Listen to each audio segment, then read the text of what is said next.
Sebisa mungkin adalah ketika pas saya sibuk, saya benar-benar fokus, makanya saya pilih banget pekerjaan yang benar-benar saya suka.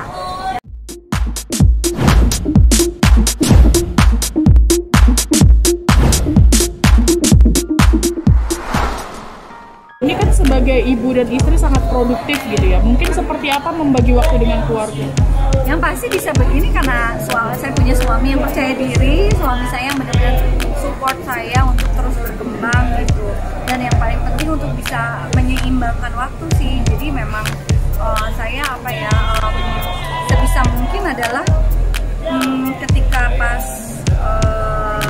saya sibuk, saya benar-benar fokus, makanya saya pilih banget pekerjaan yang benar-benar saya suka, yang saya intuit. Tapi ketika sama keluarga, saya fokus juga sama keluarga. Jadi memang ya tetap prioritas yang nomor satu ya. Mbak Happy kan stay di Bali ya, mungkin ketika ada pekerjaan di Jakarta gitu, memberi pengertian ke anak-anak mungkin gimana Mbak? Ya harus ada kerjasama dengan suami sih. Kalau suami tidak bekerja sama kan sulit sekali gitu. Jadi ya memberi pengertian, mama pergi sebentar aja, karena biasanya juga saya paling cuma sehari atau 2 hari. Kalau lebih dari itu biasanya anak-anak dibawa. Happy, aku lihat di sosial media Mbak Happy kan memperkenalkan anak juga dengan kenal sama alam, bermain sama alam. Mungkin alasannya apa nih? Apakah karena memang stay di Bali yang memang memfasilitasi itu semua atau gimana? Saya waktu kecil saya lahir besar di Sukabumi ya, dan saya punya kenangan masa kecil saya yang indah sekali dekat dengan alam. Jadi memang saya sampai sekarang masih bekerja keras menjaga anak saya belum terpapar gadget. Ya, anak saya umurnya 7 tahun dan 3 tahun setengah. Mereka belum main gadget, belum punya gadget, belum pegang gadget gitu. Dan dia juga menonton televisi saya batasi. Nah, salah satunya berarti anak saya punya tenaga lebih. Ya jadi harus mainnya di alam, nggak apa-apa dia main batu, main tanah, main deket alam. Nah, saya sama suami emang memilih di kota, bukan di kota besar, adalah salah satunya untuk pola asuh anak gitu. Jadi saya yang berkorban deh. Jadi saya kalau ke Jakarta untuk bekerja heboh kayak begini 3 hari, habis itu pulang. Jadi anaknya besarnya, pola asuhnya adalah di dekat dengan alam agar saya punya banyak pilihan agar anak-anak bermainnya tidak dengan handphone tetapi dengan gadget.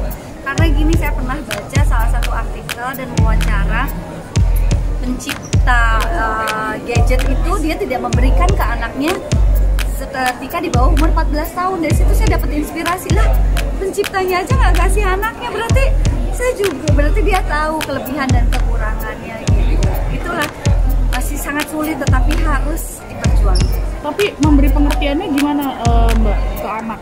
Memberi pengertiannya ya kalau kita kasih dan ajak bermain, dia nggak sempat ingat yang itu sih. Intinya kita harus mendampingi dan menemani dan memberikan pilihan. Jangan nggak boleh main HP tapi nggak diajak main atau nggak dikasih permainan yang lain, itu yang mungkin sulit. Mbak Happy, berarti waktu weekend udah pasti sama anak dan keluarga ya Mbak Happy ya? Weekend pasti.